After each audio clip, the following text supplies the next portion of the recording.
Come on. Come on.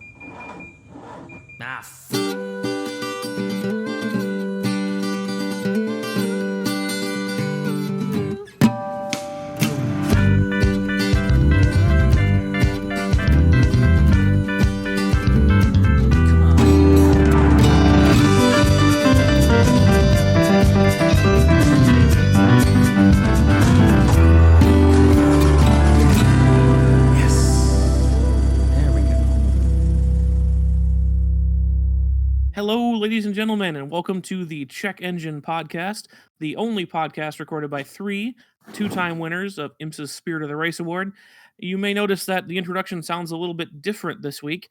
That's because we are here, and by we, I mean only Andrew and I are here this week. Nick is off doing something fun, so I'm sure.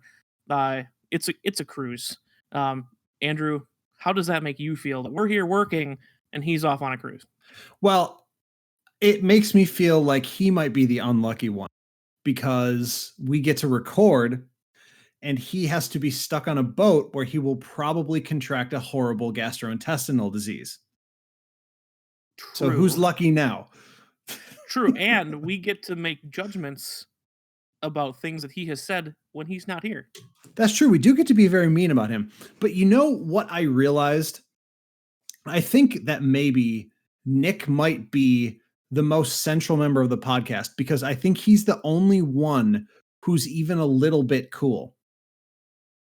Oh, yeah, because it's sure as hell isn't me.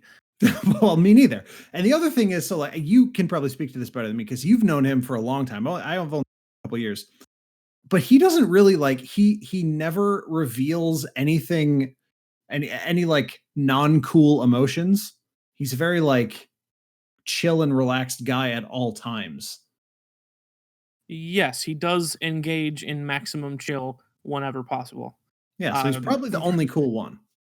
Versus me, as we've discussed on many occasions, zero chill. Yeah, and why can't I just be cool about this? I'm just an emotional wreck, so. Well, anyway, welcome, ladies and gentlemen, to the Emotional Wreck and Zero Chill here. It's a very uncool podcast. The very uncool Check Engine Podcast. We will attempt to get through this without Nick this week. He will be back next week when he can refute all of our claims and bring back an ounce of cool to this podcast. Yeah, hopefully. So, Andrew, what do we have on the docket this evening? Well, we have sort of a melange of things, a special mix of spices. Really, I guess the core theme of the episode is fill time until Nick comes back. We have one central goal. Make it to next week. The core theme started, it's a very simple premise, but it actually started with a real life experience. I pulled into, I don't remember, some grocery store after work one night.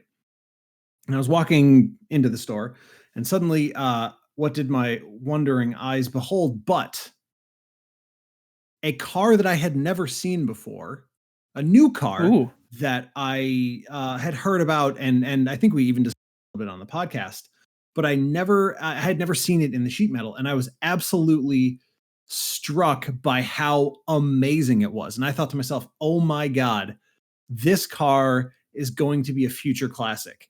And that was like, well, what other cars? You know, we're sort of at the end of the year where 2020 is supposed to be the launching point for a bunch of new cars. So let's take this current batch of cars and pick out of it the cars that we think will be future classics, collectibles, or, you know, however you define that. I guess it is the collectibles and / cars that people lust after. Think that's accurate? Yeah, and we'll continue to, you know, it'll be the cars that, you know, people who are now our age will take to Cars and Coffee, lovingly cared for in 20 or 30 years. Yes, exactly that. So let's see here. I mean, we do have some. Do you want to cover some other stuff first, or you just want to jump right into our main topic, Tristan? Yeah, we can warm up on some pace laps, try to hit our stride with the third wheel missing. Yeah, I think we in the best way possible, Nick. We are a tricycle. We need all three wheels. Um, but yeah, I mean, so I think something that I had brewing for pace laps was um, I had the opportunity to borrow slash need to drive slash no, I didn't steal them. I was Um, gonna say saying borrow in those audible quotes makes it sound like you stole it. I was asked to take it and did not strictly need it. It's like borrowing is like let me borrow it because I need it to do something. So that's not Okay, quite the yeah. word, but some a handful of vehicles over the past couple weeks, and they were things that needed driving for maintenance sake. They had not been driven for a while, and I was asked, at the request of their owner, hey, could you take them out for a spin, put some miles on them, get them warmed up, etc., etc. And they were actually two of the most prominent were actually a couple of BMWs. A couple of And BMWs. yes, Huh. I was able to drive a 4 Series Grand Coupe, Oh, um, okay. Okay. and a not all that old, relatively recent, like 2016 model year X5. How much Um, could it really have and changed? yeah, and it was interesting talking to the other people who have ever driven those cars. I seemed like I was the entirely exact opposite of the group consensus on those cars. Um, I do have to say though that after driving both of them, I am just not a BMW guy. I know it's gonna cut right to the heart of a few of our listeners that I know of. But having tried everything from a sedan to a big SUV, nothing just nothing resonated with me. Um, I felt like the ergonomics were all wrong, and I couldn't figure out the gauges. And let let's keep beating the absolutely you know perished horse that is the iDrive system. Like, Well, okay. So they're way too far. They're too far into that. That can never die. right, which is really unfortunate and probably why I would never buy one. You know, because this both of these were relatively new, and CarPlay had been around when these existed, but BMW was as we just have discussed, late to the party and charging people for it.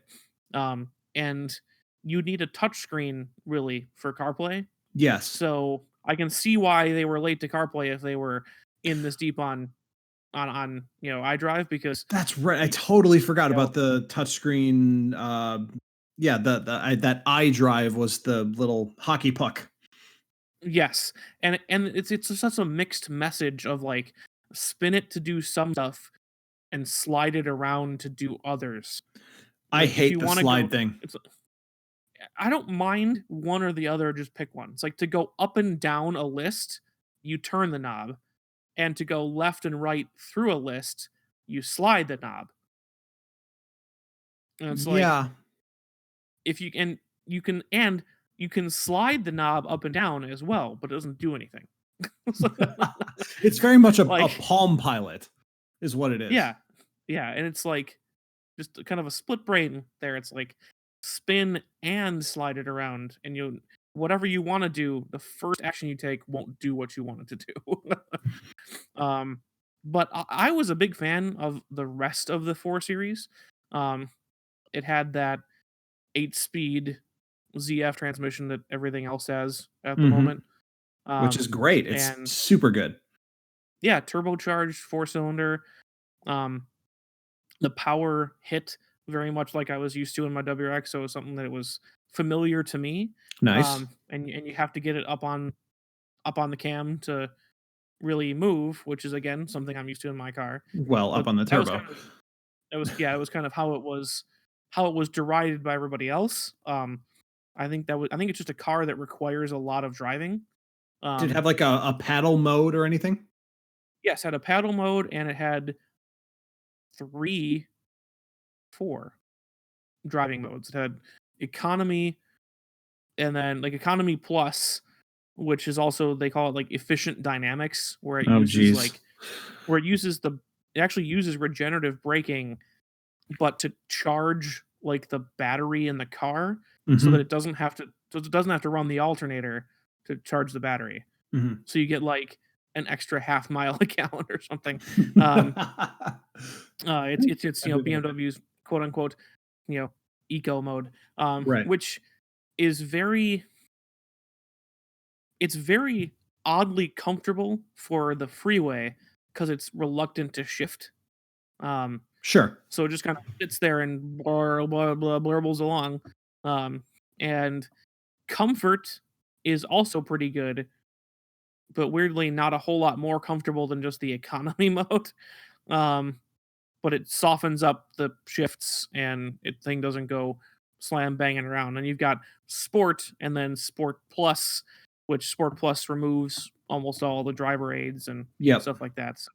But other than that, it's basically identical to sport. So I was never in sport plus, but running up and down through those three, it did make it feel like a very different car, depending on what mode you were in, and Yeah. the same was true of the X5.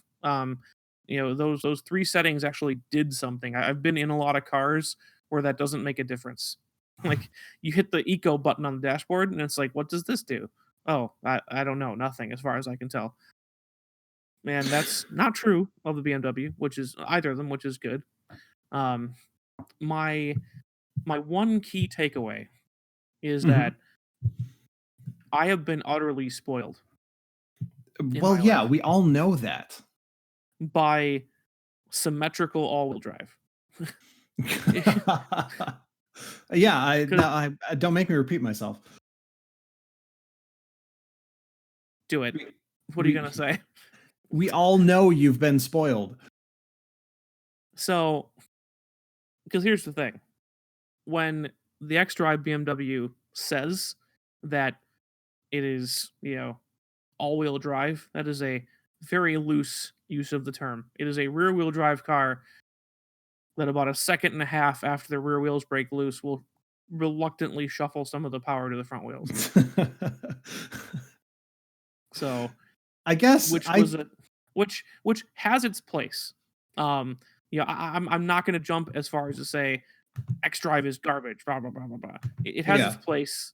It is a last ditch effort when you need to take your BMW out in the snow. It will get you places. It will power you up things like my driveway. Um, yeah. but it bit me real hard. What As I'm what crash one? no, no, I could have been bit harder, but it was just like, ooh, I am all over the place in this thing because I'm not used to all-wheel drive, not really meaning all-wheel drive, Right. and Can you so lock it in? no, Ah, well, at least not in that trim. I believe there are X5s with like slippery weather mode, which does lock it sure. in, Yeah. mud, snow, sand, whatever, but not the one that I had. But the seats are great. The steering wheels are great. I came to find myself weirdly loving the idea. I thought 100% I would hate it, but loving the idea of the heads-up display in the X5.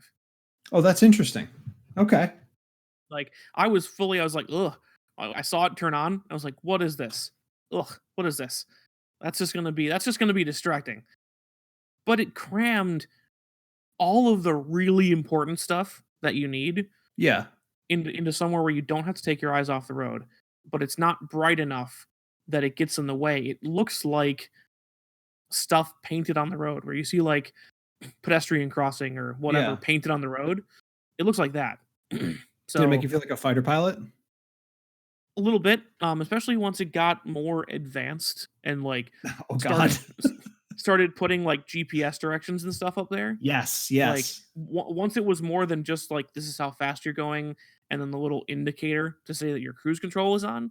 Once I messed around with iDrive to get navigation going, it popped Mhm. up navigation directions. And you're like, okay, now this is science fiction. Like now this is cool. And so I came to appreciate the heads up display. That was very cool.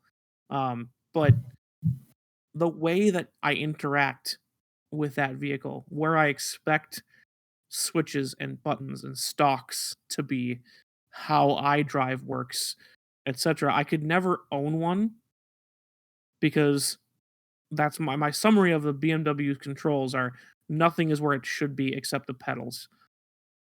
And steering Like, wheel. yes, that's true.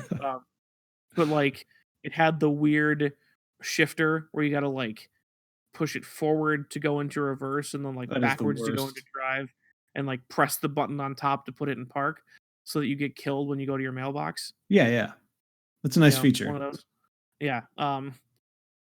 Not a huge fan of their controls and their electronics, and the all-wheel drive system isn't my preference. I'm sure it has its place, but their engines are phenomenal, and the actual places to sit are very good. The heads-up display, the seats, where the armrests are, all that stuff is lovely. It's like, especially the X5 is like driving the world's most driver-focused lazy boy.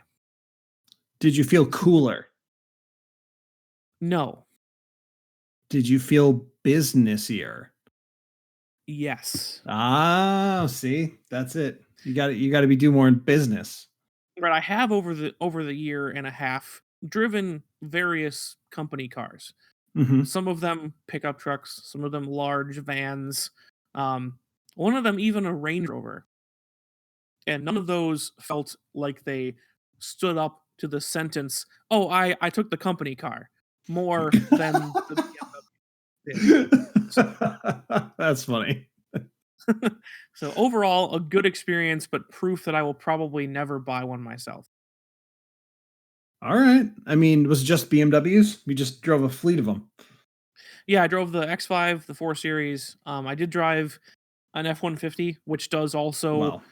um, certify the fact that it is certainly a truck, Yes. Yes. and that's about it. Was it like a uh, fancy upper trim one? no, a very not a workman one either. Um, this is a cast off from someone who did need to drive it every day and put Sure. a zillion miles on it. So it's capable and comfortable, but especially empty, it rides terribly. It gets terrible gas mileage and almost worse than iDrive. You had to put up with Ford Sync. Ugh, Ford Sync is. I don't know. Well, I do know who designed it. It was Microsoft. But yeah, so I guess Yes. you should shut Microsoft down. So So yeah, I drove that. I drove a transit van, which is much nicer, while at the same time being much worse. Sure. Sure. Like it's the European version, so all the switches are where they should be. The gauges are nice. the The backup camera is really sharp. Um, but like the entire back of it is empty, and there's one seat. That's a weird thing to notice, by the way. Yeah, but I The did. So backup camera is sharp. I guess I've driven a lot of cars that have them, and it's usually like to quote Han Solo, now it's a big light blur. Yeah. It's you can see back there, but it makes sense when they tell you don't rely on the cameras to back up. You know, they say check your surroundings, don't rely on the cameras. Yeah. Where in the transit you have to because it's a solid back door, Mm-hmm. and it's like, oh, I actually could rely on these cameras. This one's great. And they So, gave it the 4K digital red in the back. Whatever right, that yes. frickin' camera is. The 8K camera, actually, my bad. How dare I say Funneling fat pipes of video to the dashboard. I think that's funny to me and like 3 other people, but I Well, think that's me. very funny. I'm one of them. You. I counted you. So, yeah. So, Well, but all yeah. right. So overall, some interesting driving experiences, primarily focused on the BMW, and the Grand Coupe body style is lovely. I would own, you know, the Audi or Mercedes equivalent. I'm sure the A7, A5, 'cause that's an excellent balance between a true hatchback and a sedan. Mhm. You can flip down the rear seats and open up that immense back glass and just cram tons of stuff in there. Yeah, but we've known about those kind of backs for a while. All right, so rank then the engine feel of the German 3. um, I feel like I would need more time in a Mercedes that wasn't from 1995 or 6. That's fair. So when are to you gonna really steal someone's Mercedes? right to be fair, I can't give Mercedes a fair shake, but I can definitely rate Audi and Volkswagen group Or versus yeah, BMW. versus BMW, sure. And I think BMW has a few things down pat. I think they've got that lovely straight six, and that is buttery and delicious. Mhm. And that's what was in the X5. I think their V8s borrow a little bit too much from that, and they're kind of soulless. Sure. Um, and then, so I think the 4.2 liter V8 and the V10 that Audi has are better than BMW's. I think BMW's straight six is better than Audi's V6, and Sure. because they're borrowing from so many great Volkswagen products, Audi's 4 cylinders are better. And 5 cylinders. Yes. When they Yes. were Are they still around? Yep. RS3 sound. Oh, right. Yeah, that's right. Yeah. So, yeah, I think from the little bit of access that I have to Mercedes, their straight sixes are also lovely. And that is a type of engine I have come to enjoy, because we have obviously not at all the same engineering, but a straight six in the Jeep, and that thing is bulletproof. We've got a straight six in my dad's Mercedes, and Mhm. that thing is lovely. And the straight six in the X5 was the twin turbocharged version, and it was beautiful. So your favorite engine ever is you thinking that straight six? it's pretty good. Or favorite I- engine layout, I guess is. yeah, I think it's one of my favorites because it's reliable and smooth and lovely. And but I can't turn down an excellent European V8, Audi, AMG, that kind of thing. Mhm. So We should talk hard- about that hard when to Nick say. comes back, although he's just going to say V8. And that's boring. V8s that explode like a Corvette. I wish I could have somehow recorded that noise. God, it was terrifying. It was terrifying. absolutely mortifying. Anyways. Well, we could get into the main content. One thing, I mean, since we're here doing the uncool episode, one thing that has been bugging me, I wrote a blog in October that I've just been sitting Blogtober. on. Yeah, exactly. And the thing about it is, it's not a car blog, which isn't unusual for me. I think that most of the stuff I've written is more tangentially related to cars than it is actually about cars. But that's just kind of the way I operate. Fair.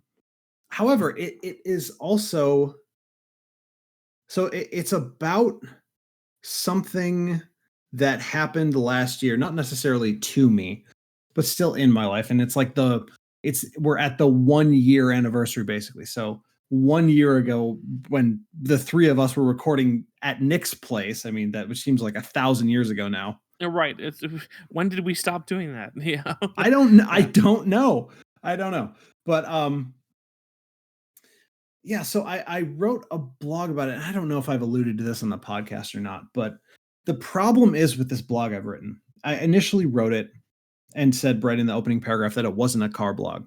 But that's not actually the truth of what I've written here. The other thing about it is that I'm completely stuck at some point through some medium going to have to either talk about this or put this blog out. And I just can't move past it. So what I actually want to do is read this draft. It's like draft 2 of this blog. And it's just a little story. We're just going to talk about I'm just going to talk about what happened and amend it so that it's correct just in the audio format. Then hopefully I can move on and start doing some other stuff. Let's try to get you unstuck. Yeah, because that's really the problem. Like I've been able to write anything new for the blog. It's just one of those things that's just stuck there. So maybe it's like part of a grieving process or something, right? So let's just read through it and see what happens. So the title of this blog, super emo. The title of this blog is A New Kind of Sadness. Oh, dark. I guess. This is not a car blog. So if you're here for that, or here because you've been missing that, sorry. Come back the next time, and we'll definitely have some new car content. This blog is about getting older, and this blog is about things that are sad.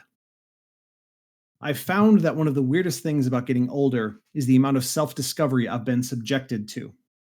I keep getting dazed by things I realize about myself while I'm driving or brushing my teeth or working on something mindless. My latest realization was one about sadness, or at least one specific and new to me kind of sadness. It's not exactly regret, it's not nostalgia or even wholly sadness, because it's more fleeting and not ruminative, but it's a feeling that exists in the center of all three. It's the feeling that comes along with knowing that something sucks, and also knowing that that thing will never not suck for the entire rest of your life. You can feel this about trite things that you had no control over. For example, Stephen Page left Bare Naked Ladies in 2008, just after they released 2 incredible albums. That will never not suck. You can feel this about things like celebrity deaths, when a person or their art was somehow formative or important in your life, and now no more of that art will ever exist. That will never not suck. You can feel it about moments missed, even when you did everything to the best of your abilities at the time. I mentioned on the podcast before that I lost all of the pictures I took from the last year's 2019 Michelin Pilot Road 20 at Road America. I stood in the rain outside of Turn 5 with my camera in a sleeve and got all the shots I possibly could. As always, Turn 5 was a decent action spot.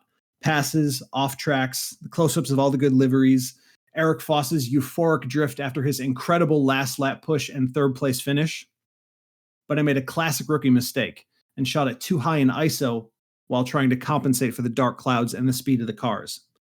Every picture I took from that race is littered with noise and useless at every size bigger than the 3-inch screen on the camera.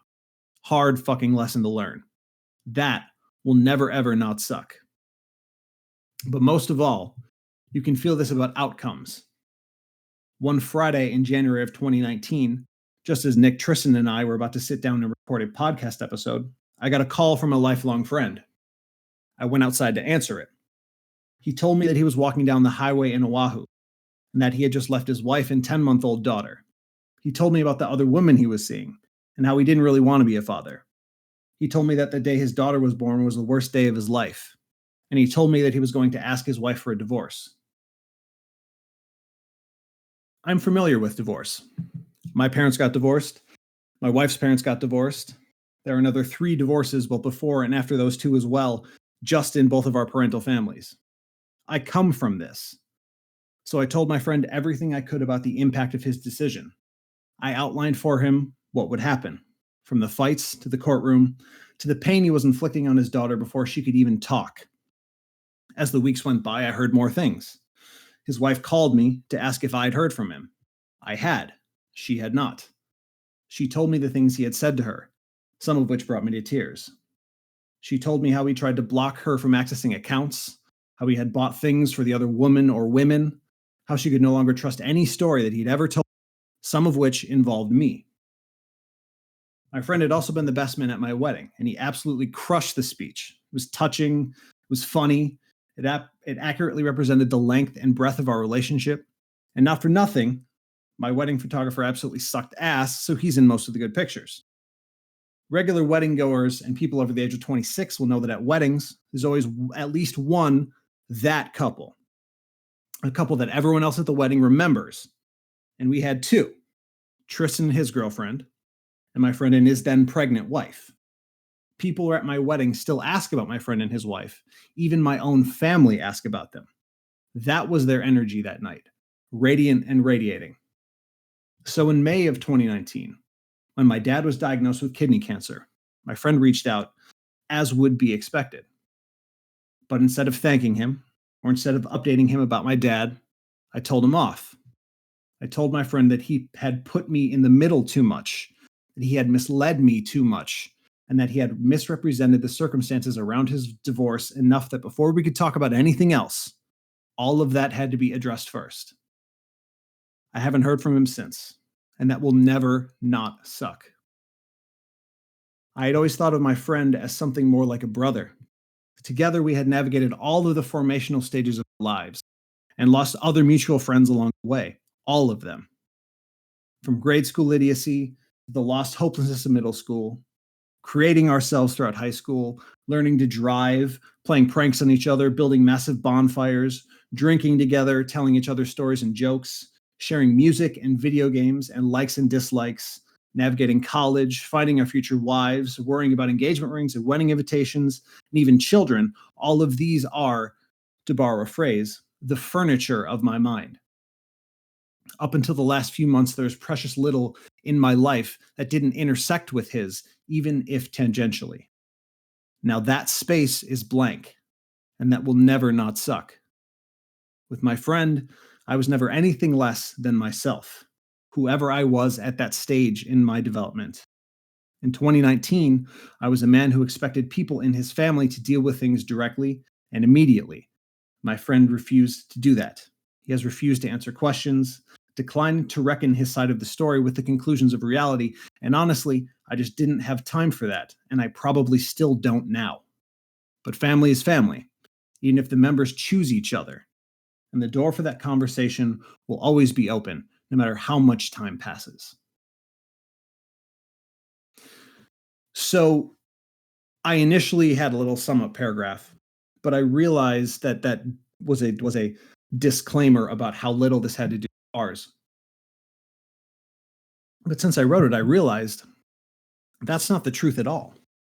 So I'm thinking back, long back to the days of middle school, and I'm remembering all of the cars that he introduced me to, the Salines and the Plymouth Prowler.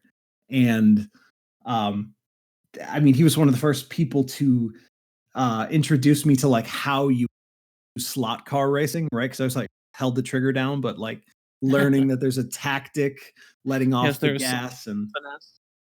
yeah, all that stuff. And I'm thinking of, I mean, we probably spent, I mean, 200 hours more playing Need for Speed Underground. I mean, that whole street car culture was so, I mean, it like influenced us so much. I remember he had his first car was a Toyota Previa, and he had purple undercars, purple undercar lighting on the van until he got pulled over and got a fix-it ticket in Dousman.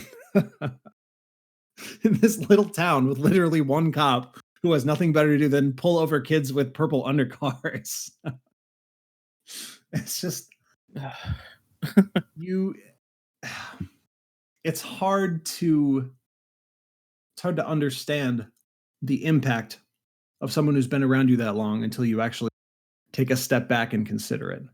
I think that, I mean, aside from all of those little happenstance things, I mean, it's one of those things where you start in one direction with your relationship. You know, someone's informing someone, uh, sharing their knowledge, and then later it comes back to them. So I mean, I was the one who introduced him to his first, like, the first car he bought new, which was the Ford Fiesta. Yes, an excellent He drove choice. that, fell in love with it after, was that you and me? Yeah, we did that at Stayfair Park. Yeah, we did that like Yeah. like the Fiesta test track thing. Yeah. Yeah. So after that, I was like, wow, that little car is actually really, really great. You should check it out. He bought that. Helped him pick out his the car he bought when we initially moved to Hawaii, which was a Sentra SER Spec V. And he's like, dude, this car is amazing. And so, I mean, we just kind of like fell in love with that one together. And it's just one of those things that it won't ever not suck. And that's really the best way I have to ever describe it. I don't know if it's if it's ever going to go beyond that or change from that, simply because even the little things, even my car, like he helped me pick my car because I was at the last minute, I was down between the R spec and the Hyundai Elantra Sport that had just come out. We drove them back to back. And I'll always remember this. We drove the Elantra first, and we drove the Hyundai second. And as we were driving back to the dealership, we took like this unbelievably long test drive, right? Because we drove it out from the Hyundai dealer in Waukesha out to like my mom's house. So it was probably like a 25 minute test drive for each car. One way. No, super long. And I just remember we're driving back, and he really liked both. And so I usually he drove them out, and then I would drive him back. And I remember the question he asked me is why he asked me why I would buy the Elantra when the Veloster was my kind of car. And I guess that was just an interesting like perspective shift for me, because to me, in my mind, the Veloster was like the kid's car and the Elantra was like the grown-up version, right? So it's like the serious version, the business version. And it's just one of those moments where exactly. It's just one of those moments where it's like he reminded me that I wasn't a different type of person. You know what I mean? It's those little acts that you put on for yourself to in lieu of real change, right? You think that you look at these items as being representative of your personality. So like somehow by buying the Elantra, I would somehow become more serious, right? Right. But that's not a wish that you had in the first place. So it's just a long roundabout way to say. And of course, he was a huge supporter of the podcast as well. I don't know if he still listens. I have no idea. He locked on all social media accounts, and I haven't heard from him. No one in my family has, not even my mom. And it's just, I don't know. I don't, I'm not running around saying that it's like super difficult, because again, it's not something I think about every day or even every week. But there's just a huge area, a vast array of empty airspace where one of those meaningful connections of my whole life used to be. Yeah, I will not launch into my own story, but I do understand entirely. So yeah, I mean that's same, that's even down to influencing car decisions and everything too. So yeah, and since my last revision of this document, whenever that was, sometime into, really took a step back and was like, the cars that I like, the things that I like about cars, all of that was also formed with him. yeah, and it's interesting. You can kind of nail down a few people that have influence on certain things in your life, and being a car podcast, we can most often speak to cars. And similar situation. It was like, it was basically my dad, Nick, you, and this guy, and Mhm. one quarter of my entire informing apparatus is missing. You feel that gap, and and that's simply the gap in when you talk about stuff like that, much less everything else. So yeah, even from that little stuff all the way up to everything. It's just sucks. and it never will not suck. Yeah, and again, that it's probably just sadness, right? But it doesn't feel like that. It really is for me, it was a whole new experience. And I think it's because, I mean, I spent most of my 20s super depressed. So it's so weird. Like the difference in, this isn't the podcast voice, but there's just such a stark, broad difference between when you're going through the struggle and when you're outside of it. You know what I mean? Like I never Yeah. cried when I was super depressed. It's when you realize you were and think back on it. Not even about that, just about other stuff. Like it's cool now. Like I'm totally fine with it. I watched Yeah. the R. Kelly doc. I was crying during that because, well, that's a fucking horror show. And that's probably like the sensible reaction. But like that never would have happened to me before. I've just been like, oh wow, it sucks. And knowing that, being able to look at that, your own reactions as in a very detached way is very interesting. Anyways. Like I said, listeners, this is the uncool podcast. Nick is not here, and the lunatics are running the asylum. Yes. Yes. We're gonna talk The about uncool shit like emotion. Yeah, and uncool things. Emotion, BMWs. Ooh, sorry. No, you're right. Stick to your guns. Yeah. All right, let's get to the core. Unless you had something else. Nope, that's it. Cool. So, like I said in the beginning of the episode, which probably feels like 100 years ago now. What did you say? The other day, I was in a parking lot when I happened upon a car that I had heard about but never seen before in the sheet metal. And now I've seen it not only that one time, but a couple times. And it started this whole thing. So the first car that I truly in my heart of hearts believe that this car will be a future classic. The Camry TRD. Okay. Have you seen it? I have not seen it in the sheet metal. No. I think it's absolutely spectacular. I think it looks amazing. And weirdly, the little tiny changes they made, the wing, which I mean, yeah, like it dips in the middle. So people think it looks silly, right?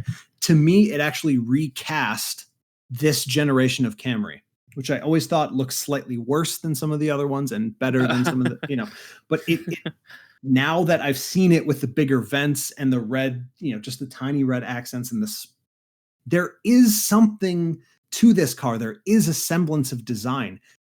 And I think that the tiny changes to this car, whether, it's the performance boost or the spoiler, I really do think that this car is going to age well. And I think it's going to run forever, Toyota. And I think it has a real shot of being a car that's not only remembered fondly, because it's been reviewed very favorably. And if I've seen one in Wisconsin in the middle of winter, they must actually be selling. I actually looked it up. The MSRP is only 31,170. That's pretty good for 300 horsepower. Yeah, that's anyways, not bad. I really do think that it's going to be future classic. I wonder if a lot of what I was thinking about, also thinking just kind of looking at the choice of the TRD Camry, I wonder if almost kind of what I was thinking of at least are going to be like not cult classics, but like classics for a specific set of people that specific set of people will then kind of evangelize. So like okay. Like my example going backwards, because we're trying to talk about current cars, but I think an example that would fit that description is like the SHO Taurus. Like, wow, okay. Like it has become this like, oh, if you're a car person, you know about the show, right? But I feel like that was pushed by people who owned one well after they came out. Like the third or fourth owner. It could be the first owner, but just in that same time frame. So like they bought one, they thought it was the hotness back in the 80s or whatever when it came out. 90s, sure. early 90s. I don't know. They were. But, I think there were some in the 80s, mostly in the 90s. Yeah. So they thought it was the hotness. They bought it, and to be honest, when you really look at it, there's a lot of interesting stuff about it. But that push from the people who bought them and really love them brought them into, public consciousness. And I think you might see a lot of that with the TRD Camry. See, you might be right, but I also think that I feel like the show was an interesting example, because I would argue that, and maybe I'm totally off on this, but I'd argue that they don't, like, place that car, even like a nicely maintained original, not all modded or Yeah. slammed show at a car show, and I don't think it attracts attention. And like I said, way too early to tell. I may be way off on this. I do think that the TRD could be a magnet at shows like that, simply because everybody knows a Camry. Everybody's owned a Camry, but Or not at least this rented one. one. Right. Yeah. But not this one. Right, which is fair. I think, like the show, I think, again, I haven't seen it in the sheet metal. It's partially, speaking from ignorance, but speaking from what I have seen about it and what I've seen it online, you know, looking at images and descriptions of it and stuff like that, it's gotten well. It's very well reviewed, but what for the most part, what Camry isn't. And I think if you park that next to your standard cars and coffee fare of Mustangs and old muscle cars and Focus RSs that belch smoke, Mhm. you know, it's going to get lost. People are going to think someone parked in the wrong spot I until they go and look at it. I totally agree I'm with not you now. I think it's right. going to come out better than it is now. Right, and that's what I think, I haven't seen one just because frankly there aren't that many of the SHO Tauruses, Yeah. but like I did see not the new ones, not the ones based on the same platform as the Fusion, Right. but original ones that have the square 80s 90s body style. Yeah. Like when I see one of those driving around, like I saw it brought it to mind because it was not recent, but it was within the last couple months. I saw one driving when I was driving around. I saw one parked, and I actually like stopped and backed up and went to the parking spot I was parked in because Why? because I had to know if it was an SHO Taurus because you Sure. just don't see many of those around that aren't in horrible condition. Yeah, So definitely true. like and I think that'll be the biggest defining factors. Camrys will run forever, but they're going to be sun faded and rusty, and have 30-year stickers on the license plates. Yeah. Um, but I think if you then are driving around and see one of that vintage that's really nice, you'd be like, oh, I wonder if that's one of the TRD ones, and you'll know to ask that question: is it one of the TRD ones? Sure. Sure. So that's my thought. Is I don't think it's going to be immediately recognizable on its own, but I think time will make it that way. Yeah, we'll You see. know, but yeah, mine my first entrant is along the same lines. I think Hmm. not of car, but of person. um, What? that like I was talking about, the person that was going to buy this, love it, keep Oh, it gotcha. forever, and Gotcha. they are going to by sheer force of will turn it into a classic. Sure. Um, and I think because people have been waiting for it for so long, I think it's going to be the Jeep Gladiator, I agree. I totally agree. especially if they ever come out with some kind of special edition. Um, you know, but like when you go back and you look at like the Comanche, which is the pickup truck version of the Cherokee, like if someone finds one of those in working condition, they will like pay oodles of money for it because you know Jeep doesn't make a pickup truck anymore. Now they do. Mhm. And I'm wondering if that will continue forever. First of all, will we see the Gladiator for a zillion years like we've seen the Wrangler, or is it going to be around for 5 or 6 years and move on? So Yeah. part of that is probably going to inform whether it becomes a classic or not, if it can generate any scarcity. But I really do think that's going to be something that gets trotted out, especially if there's a special edition. Totally agree. And especially if for some reason, and that reason probably being it's made by Fiat, they Don't all immediately turn into rust. yep, that yeah, I was trying to think of a more elegant way. Nope, no elegance here. It's rust. And I mean, it is too soon to tell, but you're totally right. You will definitely see orange Jeep Gladiators for the rest of your life now. Everyone Yeah, will. and they will be modified. And it's not a bad thing. I'm not saying that No, in a negative way at all. But you're totally right no. on that. That was my first one. That was like, because you got to think of. I think you're right with the TRD camera. You got to think either a unique version of a normal car, Yes. because the show, the GLS or the GLHS, you know, um, and things like that, um, are like, here's this incredibly mundane car with a fantastic version of it, Mhm. or piggybacking on another classic in a lot of ways. Yeah, it's a And I surefire think way. that's the Gladiator, is piggybacking on that wild, ravenous Jeep fandom, and their deprivation from pickup trucks. Yeah. Actually, on that, I do have Nick as so we can judge him harshly on that. His Judge first him. one it actually fits in with exactly what you were just saying. But it's also a car that I will push back against fairly significantly. It's the RS6 Avant, the Audi RS6 Avant, which is now, or was that in the 19 or 20 model year, Tristan? Do you remember? Anyways, it's in America now. Yes, it is back. I There's this thing that happens, and I have this idea for content, but I don't know how to make it, how to put it in action, right?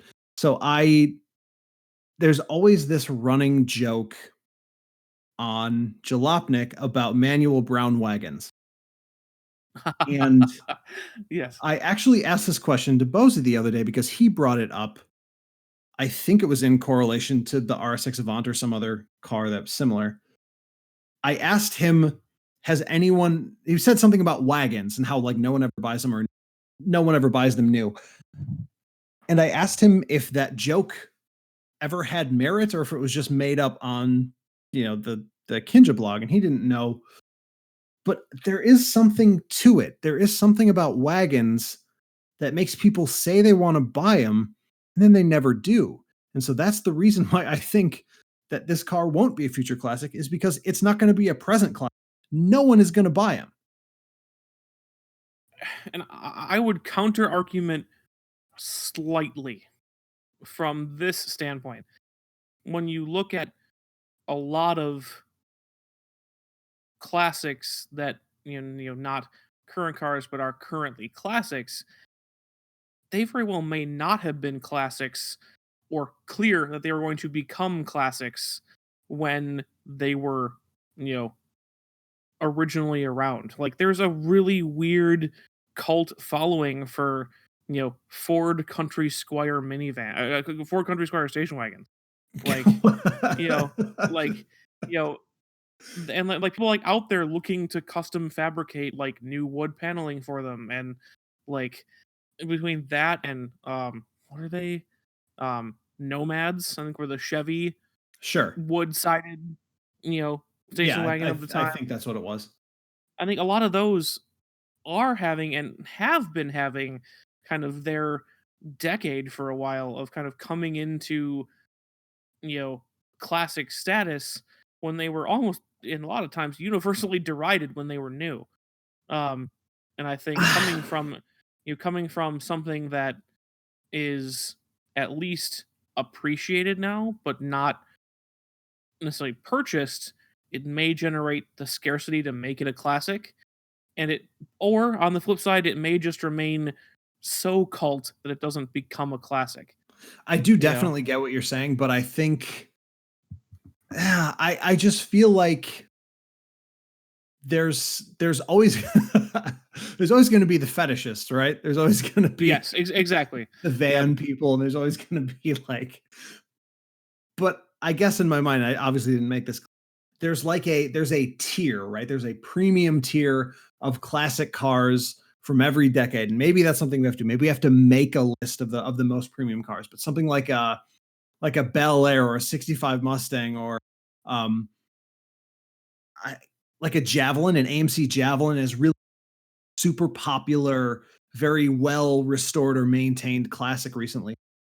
That stuff is always there and instantly recognizable for what it is. And I guess that I I know that the Audi is that, and I know that is a lot of things.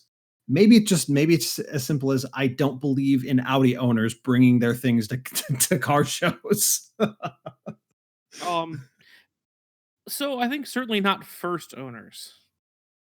um, Right, I right. think second or third owners do it all the time. We're gonna have to go. We're gonna have to go to some car shows because I guess I really don't know what's at them because I generally detest them. We can't take my car or your car, or people will think we're actually in them. No one is gonna think my car is in a show. I don't know. You know We'll what? see. Maybe we flip that. Maybe you and I do bring our cars to shows. What about that? We get them all cleaned up, get them show ready, and see what people think. I'm How's that for serious. What if we content, did folks? that? I give it a try. Let's do it. Let's do one I of gotta like fix that ding on my hood. If a ding in it. Well, I got dents all over my car now. I drive into freaking Milwaukee every day. R.I.P. Yeah, exactly. Now mine was, I think, a Anyways. big chunk of salt, but whatever. So yeah, I think I that one I will reserve my right as one of the uncool kids to waffle on that one. I think that's fair. I think there the possibility is there, but do the Audi owners have the follow through to make it a classic? Yeah, the Hippocratic Oath is very important. Because they don't have a good track record. Pretty much the only one is the Quattro. Yes. They Which, haven't. oh my God, I actually saw one. Yeah, it's probably the same one I saw. What color was it? Mine was white. I see. This one was dark blue or black. It was like Ooh, the nice. gloaming. So I wasn't quite sure what color it actually was. What a word. Yeah. Next car. I don't. At first, I felt bad about picking this car, but now I don't feel bad because I know in my heart that it's the right choice. And it's the Lamborghini Urus. That will be a future classic. I don't necessarily disagree. The one possibility for that not to be true is actually it might be foiled by its own success. Here's what I would say about that. Just as much as there's an entire class of classic cars that you described, there's an entire other class, and it's cars that flood the market and then die off. And I think that's exactly what's about to happen with this Lambo, because while they were in a lot of ways the first-ish, they're definitely the first to somehow hit on like whether it's like really good short-term lease deals or I don't know. Everyone in the entirety of California has a Lamborghini Urus right now. And That's true. I feel like one day we're going to look around and be like, oh shit, where did they go? And no one's going to know. And no one's going to acknowledge the fact that they were around. Maybe it's when like the Ferrari drops, right? Maybe suddenly all the Lamborghinis disappear and no one acknowledges that they're around. Except when you see them, you're going to be like, whoa, because there is something super striking and so beautiful about that car. For all the lead up that VW got to do with all their other brands, they nailed it 1,000% on this car. Yeah, I think they had a lot of practice in picking and choosing features to bring to it. So, yeah, like I said, I would agree with that. Like I said, in a general sense, I do would also be wait and see on that one. Mhm. To maybe, what's the phrase? Hoisted by your own petard. Yeah. By being too successful, by being too addendum, by being too successful and a Lamborghini. Right. Because for example, I don't think, as much as I like that car, we're gonna see the Gallardo turn into a real classic. Well, no, also, I mean, I think as far as I know, certainly it's the first car, a Lamborghini in my lifetime, that Lamborghini came out and said, "You will get no more. We will make no more." Yes, that's true. I don't know if Yep. they've ever had to do that before. No more of these. They literally did the thing from South Park. You can't shop here. Get out. Exactly. And maybe Um, that's like a little feedback loop. You know what I mean? Like maybe that's yeah, building it and building it. And you could be right. This could just be a forgotten footnote. yeah. I'm that. I think this one is the one I'm actually the most curious to see. I want to write this one down and like pin it on my wall and be like, okay, keep an eye on this for the next 20 years. You know? Yeah. It's a half decent Um, poster car, I'll be honest. my my next one is I'm gonna go out on a limb a little bit. It's a little bit of a stretch and may seem a little self-serving. Sure. Um, but I think we are coming to an end of the WRX and WRX STI as we know them. Hasn't Subaru basically admitted that? Yes. So I think that we don't have a lot of details. Um, however, I think this is one of those interesting in between generations of car where Sure. you've got the one trim level is one engine and the other trim level is entirely other piece of technology. Between the STI and the WRX.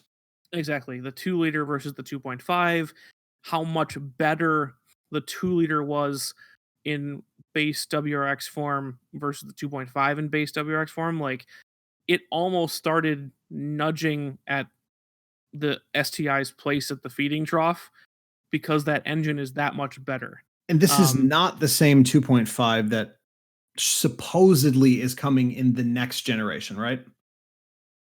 I think the next generation Or is getting the 2-liter, and I think the STI is going to be some kind of hybrid or something like that well, too. I thought Um, I thought the rumor was that the WRX would be getting the engine that's in the Ascent, Ascent, which I thought was a yeah, 2.5. potentially. I'm not sure because it's all rumor right now, but Right. I think the it's never going to lose its rally car history because this is always what Subaru is going to use for its rally car. Yeah. But I think a lot of those roots are going to go away. I think some of the ties to the original ones are going to go away, and I Like think what? What ties? like the EJ, not the 2.5 liter motor. Um, Sure. the letters are escaping me for whatever reason. Yeah, Um, whatever. but the that kind of thing. It's going to be the last of what I fear, and I do use that word exactly as intended. Um, because I, for one, don't really have a lot of time for people who won't move with the times. Mhm. We've discussed, a manual, high performance hybrid, hot hatch slash economy car is Yeah. something that we would be very interested in. And I think if we start seeing some of that from Subaru, this generation of WRX is going to be looked back at as like, well, that was the last of the really good ones. Um, and you know, and I think that may give it some amount of classic status, and I Sure. think that it's gonna fall into the category of because like I said, I had to give my addendum on the Lamborghini because I was like, it's gonna be a failure at being classic because of its success, but because of its success as a Lamborghini. Because when you look back at some of the other classic cars, like really nice Impalas from Mhm. back in the day, there were tons of those. Yeah. Yeah, we discussed in the episode they sold zillions of the things. So selling a lot doesn't necessarily make it ineligible to become a classic. So I Right. think we might see this generation WRX become a future classic I think it's possible. potentially. Yeah. The one thing, I mean, it's an overall, it's a very important car, and I think it's a very like iconic car for Subaru. But the biggest problem it has is kind of the biggest problem that it's had since it first came out, is that it's so anonymous, and in many ways, like they Subaru succeeded, like I said in my Mitsubishi blog, they Yeah. succeeded in crushing their opponent. But I wonder in 20 years if they didn't a little bit defeat themselves too. Yeah, and like I said, I'm open to seeing where it goes. This one in particular, that's kind of why I put it in the middle. It's the weakest one. um, the it's based on a lot of conjecture about where the WRX is going, and it's based on a lot of conjecture about what the future of cars in general holds. Yeah, And there's a lot of ifs on this one. of course. So Yeah, that's good. I like that. Actually, going neatly along with that in some ways, Nick's next pick is the Ford Raptor. And I think it might be the car that's come up so far that I have the largest issue okay, okay. because I don't see a way that that car becomes a classic. And here's one of the things that's so crazy about it. It came out in '09. So we've had a little over a decade of the Raptor, and that first generation, like the look of it set the tone for the whole car. It kind of a little bit changed the way trucks were viewed in relation to the performance market. You can't forget that. But at the same time, it's kind of also an example for what could happen to the Lamborghini, because those first generations were a lot of places. I remember seeing them all the time and being like, why am I seeing so many of these? And since the second generation came out, it's like I've never seen a first one again. Where did they go? I I guess I haven't had as much of that experience. I've seen them around. Maybe I've had a little bit of both, because the thought in my head is like, oh, it's a first generation one. It actually still has SVT on the badge. Yeah. And like strikes me, but I feel like my dad's gonna get this story if he listens to this episode. Um, it's like seeing that sign. I don't know if you were familiar with it on Highway 67 near Dousman. That there's a farm there that sells Clydesdale horses. Okay. Um, and every time I drive by it, I would forget that I had seen that sign and be like, "Oh, did you see that they sell Clydesdales there?"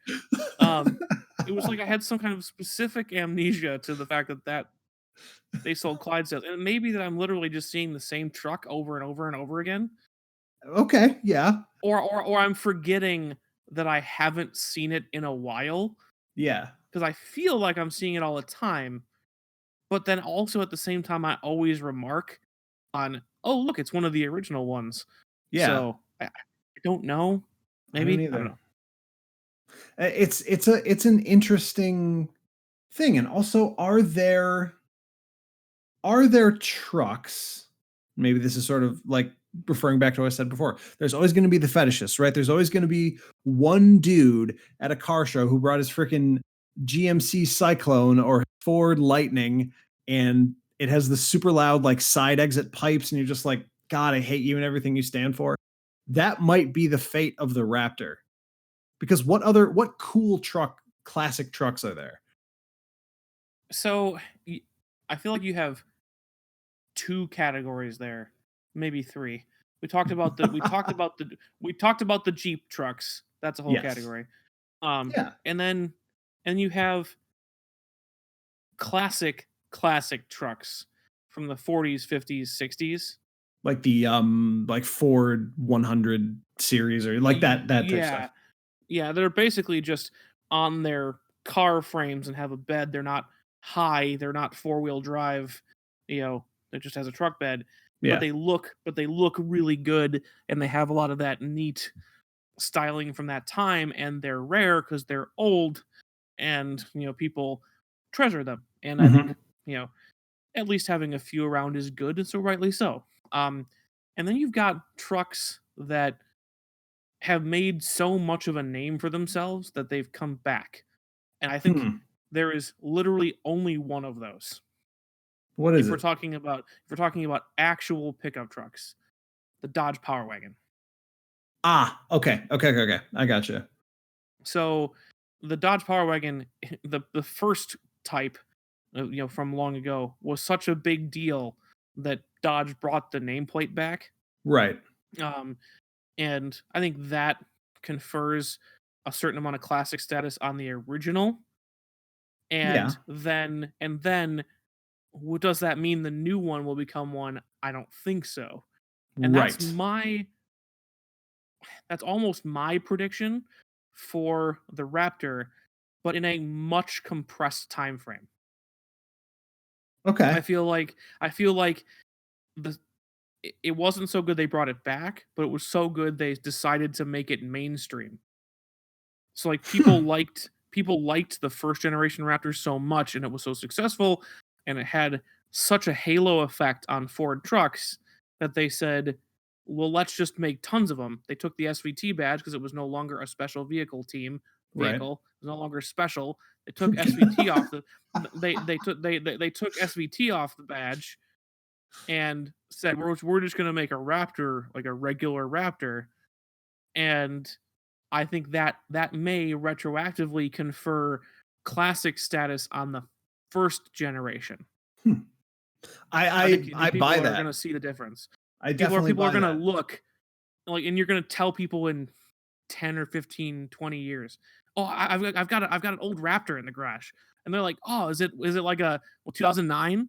Oh no, it's like a 2013. Oh," and they're going to be like disappointed. Okay. I can dig it. I dig the future you're laying out. I think the Raptor can be a classic, but not all of them. Yeah, that makes sense to me. So So the thing is, Nick and I share the last nomination here. okay, So do you how about want to? I do? As I say, how about I do my last one? Yeah, because I don't feel And good about the last one that I picked, but yeah. I don't know. I I'm split in my own mind on this one, but I do think it, unlike the middle one where I was kind of split on it, but I think the logic is weak. Mm-hmm. This one, I think I'm split on it because I don't know if it can stand on its own All and right. without the rest of its history. I predict, especially things like special editions of it, um, the the turbo or various other versions that are unique of the newest Beetle that just got discontinued. Okay, tell me more.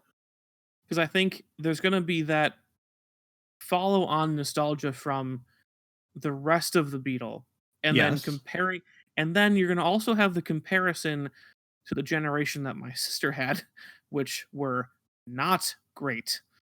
They were welcoming back the Beetle from the history books, which was fun, but they were not great or very well put together cars. That was the new Beetle is what it was called, right? Yes, yeah. Back then they called the new Beetle, but Yeah. then they moved to that body style that actually had, because the new Beetle, not the new Beetle, not the newest Beetle. People are going to be mad. Yeah. Let's call it the newest Beetle and the new Beetle. There you go. The new Beetle had this very symmetrical, perfect arch kind of look to it. The Yes. newest Beetle brought back that kind of asymmetrical look that the original Beetle had, and a lot of the styling aspects of it. Um, and I think that is going to be, those are going to be so strongly tied to the original Beetles and compared to the middle new Beetle positively, that I think that might push it into a, they're still selling them. They've announced they're going to be discontinued for next year, but they are still current. Mm-hmm. I think that might push it to a current classic, because you sprinkle in a little scarcity, a little nostalgia, and a certain amount of, VW cult love, I think that might be a recipe for making a modern classic. And that's so again, this one I'm kind of split on. I don't know if I believe it, but I feel like the logic is sound. I'm trying to remember. I'm actually looking something up. Oh, yes. Okay. So I really want to agree with you because there are versions of that car, specifically the like the Beetle Dune or Dune Beetle, whatever they call that. Remember? Yeah, Dune Beetle, Baja Beetle. Yeah, I love them, but like I think we're having this discussion about music not that long ago. It's important to separate the artist from your impression of the artist. So I love that Dune Beetle, not because of what it is, but because of what it could have been in my mind, if that makes sense. Like Yeah, that if makes that had sense. all-wheel drive and was intended to do even light off-roading, I would simply adore it. As it stands, it's good, but it's not great. I'm sure you're right that special editions like that will definitely be classic simply because you can't ever escape the Beetle. Yeah, and Especially even when it starts certain coming back around as an electric car, forget it. The new ones are out of here with that is an instant classic when they start coming back around. But right. Yeah. I don't know. I think that was it was one of that and the Arteon are two of the best looking Volkswagens in a long time, totally agree. especially properly kitted out. Mhm. You've got to have like solid color and the chromed hubcap steel wheels Yes, and yes. I think if you get somebody is going to start stealing all the chrome wheels off the regular editions, putting them on turbos, and then those are going to be what everybody wants. Okay. Not an official edition that Volkswagen put out. Kidding, but Eh, I think especially things like the Turbo Beetle um, are going to potentially fall into that classic category. I think that's fair. Okay. Yeah, I'm sold on that. So, yeah, I have the last one here for Nick and for I don't know. I'm I don't more feel that excited. good about it. I don't feel that good about it.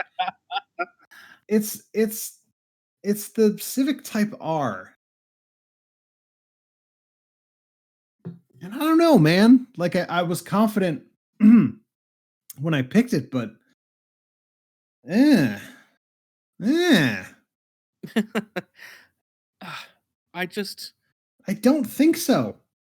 I don't I don't think so either. And mine is entirely based on something I think something we keep coming back to obliquely in a lot of these, but I don't think we've brought up specifically in all of them. I don't think it's going to be a classic because of the way it looks. See, I think a lot of what it is may be a classic. I think, yeah, fantastic to drive, fast, engaging, those things are going for it. Those are in its corner. But when you look at, in my opinion, that car is already starting to age badly. oh, that's interesting. Say more.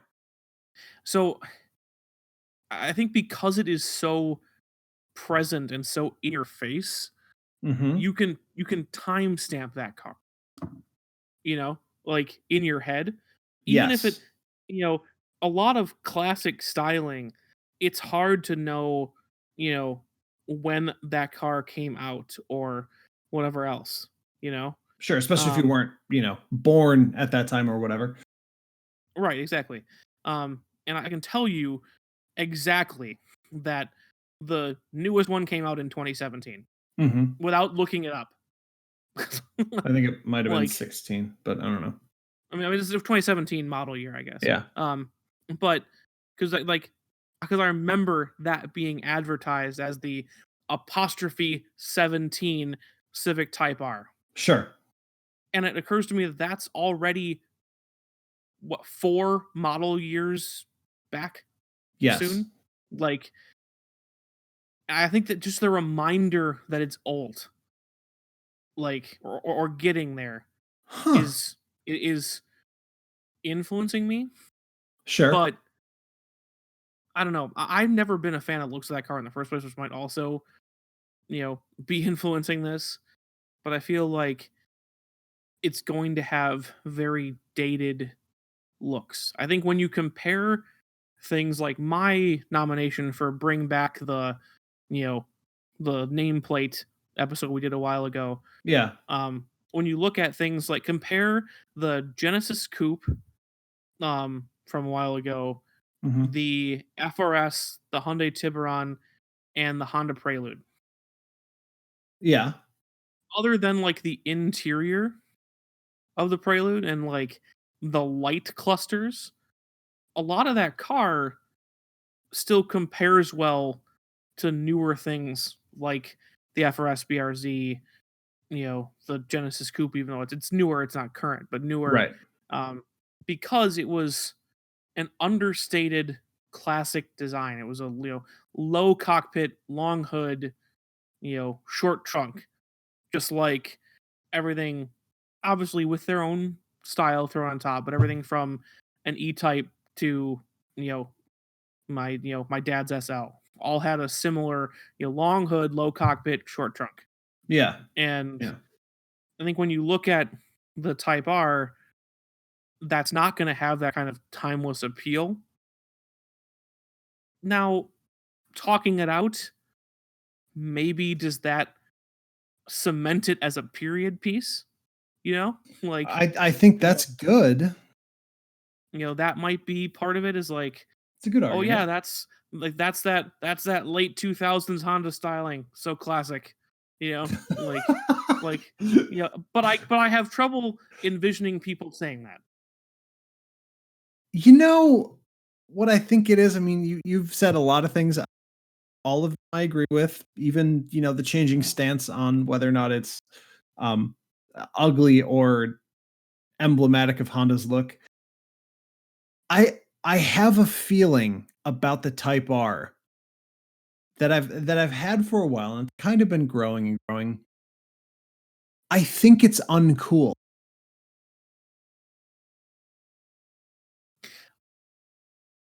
Yes, and I'm gonna steal this right from my dad. Um, I think there are a lot of things in this world, to use an admittedly very old word. There are a lot of things that are hip, and there are a lot of things that are cool, and the things that are cool stick around.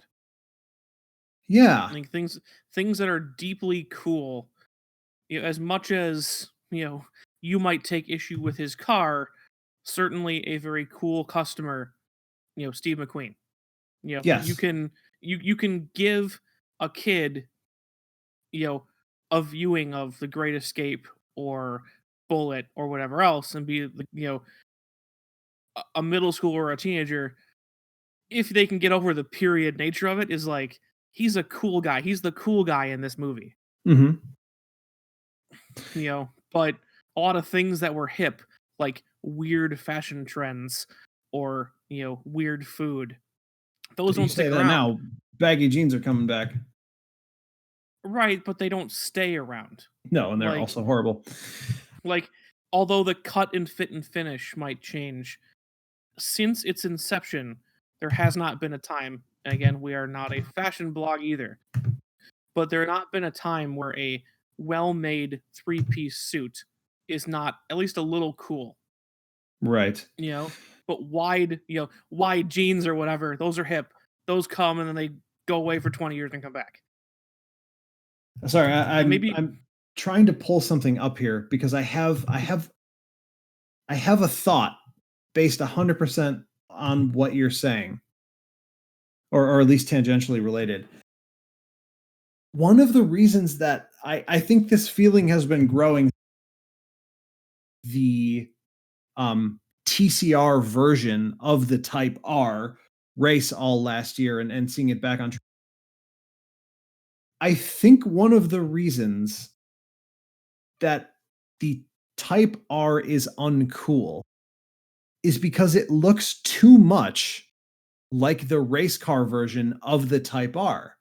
And one thing that, you just we're talking about the difference between, things that are cool and things that are hip. The race car aesthetic is not cool. It's always come and gone under the guise of the hip. Yes. Yes, like for example, like things that are that were cool, were hip at the time, but are no longer really cool. Like some of those early generation boy racer M3s. Totally. Like the next generation, where they made it like a proper sports sedan, where it's like it's low, it's wide, it's got a little lip spoiler on the back, maybe a little splitter in the front, but it's understated. That is cool. Yep. Totally agree. Versus hip. I'm also thinking of the spoiler. The which? Those on the Roadrunners? What are those huge spoilers on those? Yes. Yeah. It's a Roadrunner, right? Roadrunners had them and Challengers had them, I think. Yeah. See, I get to keep my car fan card. Suck it, everybody. I know a thing. Suck it, everybody. But so while you were talking about hip versus cool, is pulling up a picture of the Type R TCR car and putting it next to a picture of the Veloster N TCR car. And the Type R is functionally the same car. The Veloster very much looks like a race car. And I would never be stupid enough to make a claim that the Veloster N is a future classic. There is definitely something to be said about a road car that looks iterative, but is not just the same thing with different paint, with a not even paint, stickers. Yeah. I don't know. So I guess I really don't. I don't know. That was, like I said, that was my third one. Nick picked, but I think we've pretty thoroughly destroyed it. Fair. So I don't know. I guess I really don't have a third. Yeah, I feel like I have a little weight off my chest. I do think that the Type R is not cool. Yeah, I think that's it's almost that like trying too hard. I don't even want to level that accusation. I think that it's trying exactly hard enough to get where it wanted to be. I just don't like where it is. Yeah. I think that's my final conclusion after, as we're sort of talking about, obviously, as you exists in the culture more, your opinions on it change, but it feels like the ultimate expression of what we have always talked about the car. There's something about it. We pointed at the spoiler, or we pointed at, the way it looks in the rear quarter, just all that stuff. And I think what it comes down to is it's not cool. Yeah, I think that's fair. I honestly don't have any other cars. No, I picked 3 once we kind of talked about it. That's kind of our normal number. Yeah. So I hadn't gone much further. I tried to do some research and some preemptive Tristan's Deep Thoughts TM. Nice. About some of this stuff. Obviously, couldn't for yours, but tried to for some of mine. But yeah, no, I thought that was really good. So one interesting fact, listeners, about the way we're recording this is I have no timestamps, nor do I have a total length of recording. So I have no idea how long it's been. Yeah, well, that's maybe that's the way it should be. Like driving without a speedometer. Just drive as fast as you feel you should. I feel like that might not be recommended by the IAA. Well, yeah, but who cares what they say? All right, let's get out of here then. Before I say more incriminating stuff. That's right. Before you get us jailed. Right. So traditionally, this is when Nick would go around and ask us if we have anybody to thank. Nick, yeah, do you have anybody to thank? Oh wait, he's not here. Right. Yeah. No, he's thanking I don't know, probably the crew member that just brought him a pina colada. It's Bahama Mama. Let's face it. It's a cruise. Nice. I would just like to thank the listeners who hopefully not only listen to this and put up with it, but will come back next week when we're sure to have some more reliable and regular content that doesn't suck. Far more cool stuff. Yeah, we'll be way cooler next. We will be way cooler next week. Not hip, cool. Exactly, and that's timeless. What about you? I would like to preemptively thank some people preemptively, some people not. Everybody for bearing with me on some of the friends and family, especially bearing with me on the whole journey that I have had on the whole engagement and wedding front. I'm trouble. I ask too many questions, and I worry too much. And I worry too much. And everybody who has helped at all has made this immensely much easier. So thank you. That has allowed me to do things like devote any cycle time to things like this podcast in school. Cycle time. What a nerd. But you knew what I was talking about, so shut I up, knew, nerd. but yeah, whatever. So devoting cycles to this podcast and school, school to become even more of a nerd, and it does mean a lot that I can continue to do this podcast for all you fine listeners. Well, listen, everyone's excited for resolution on the Tristan getting married. I'm done. Being at the forefront of it, I would imagine you are. Well, I don't know if I'm at the forefront. I'm basically just a casual, but I love love and I love weddings, and there's only but so I don't know anybody. I don't know anybody in the whole world. And now most of the people I know are already married or not likely to get married. So you are like leading the charge on this. I haven't even been to that many weddings. It's kind of a bummer. I'm your last great hope. Well, Nick's around. Nick is here's a worry I have. Nick might be too cool to invite us to his. And then what do we do? He better not be. I'll crash that shit. Nick, look out. I mean, let's just hope. Next week when we come back cooler, we need to make sure that we get invited to his wedding whenever that happens. Yeah, we got to get a hard answer now before he even thinks about it. That's right. Guilt him into it now and lock him in. Yeah, exactly. So yes, thank you everybody for trying to make this easier on me, so that I can continue to make this podcast that I love so very, very much. Yeah.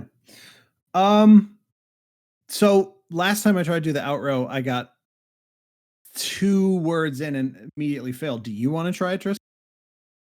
Oh God, no. Okay. Well, you that's all. You at least took a crack at it once. All right. I'll try number 2. All right. That's all from us. Thanks for listening as usual.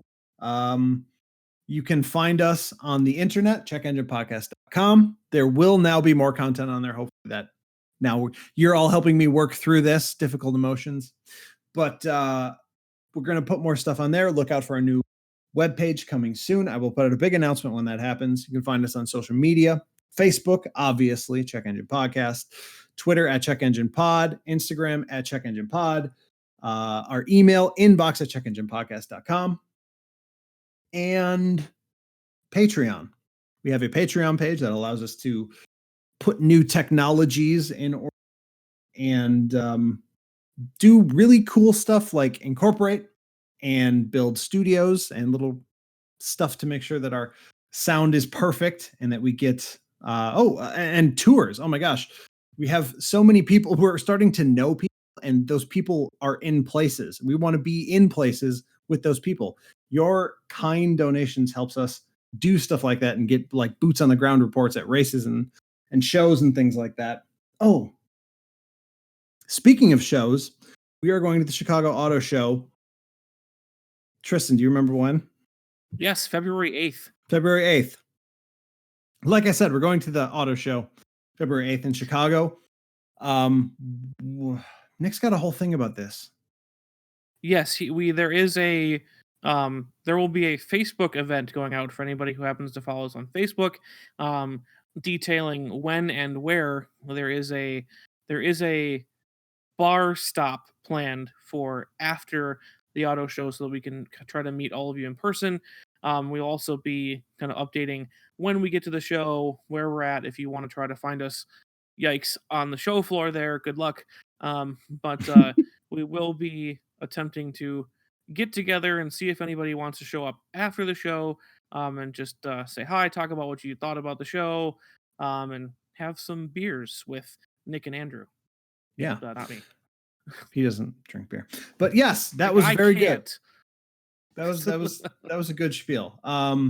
That's it. That's the end. That's all there is. There is no more. Okay. Good night, everybody. Good night.